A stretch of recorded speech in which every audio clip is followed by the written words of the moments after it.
নমস্কার বন্ধুরা, সোমাস কিচেনে তোমাদের সকলকে স্বাগত। তোমরা সকলে কেমন আছো? আশা করি তোমরা প্রত্যেকেই খুব ভালো আছো এবং আমিও খুব ভালো আছি। আজ তোমাদের সাথে শেয়ার করব কিভাবে সহজ পদ্ধতিতে নিমকি তৈরি করা হয়। তাহলে নিমকি বানানোর জন্য আমি প্রথমেই দেখো একটি বাটি নিয়ে নিয়েছি। বাটির মধ্যে নিয়ে নেব 1 কাপ পরিমাণে ময়দা।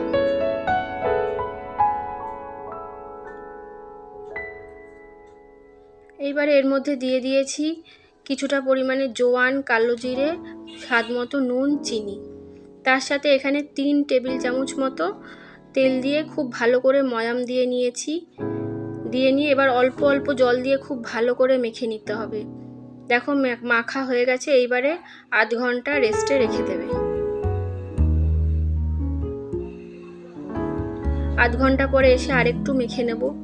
মেখে এবার লেচির আকারে করে খুব ভালো করে বেলে নিতে হবে।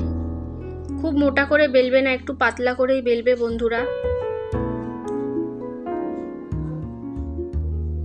দেখো আমার বেলা হয়ে গেছে। এবার ছুরির সাহায্যে ধীরে ধীরে কেটে নেব।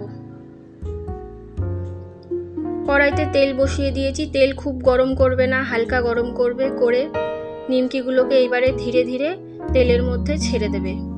ছেড়ে হালকা হাতে নাড়তে থাকবে।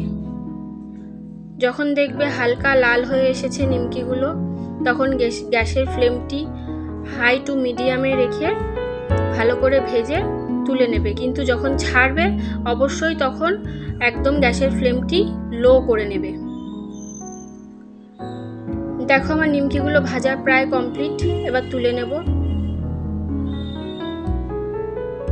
এইভাবে সব নিমকিগুলো ভেজে নিয়েছি। তোমাদের একটি ভেঙে দেখাই। দেখে বুঝতেই পারছো কতটা ক্রিস্পি হয়েছে। তোমাদের যদি ভালো লেগে থাকে তাহলে অবশ্যই আমায় কমেন্ট করে জানিও এবং তার সাথে আমার চ্যানেলটিকে লাইক, শেয়ার এবং সাবস্ক্রাইব করে দিও।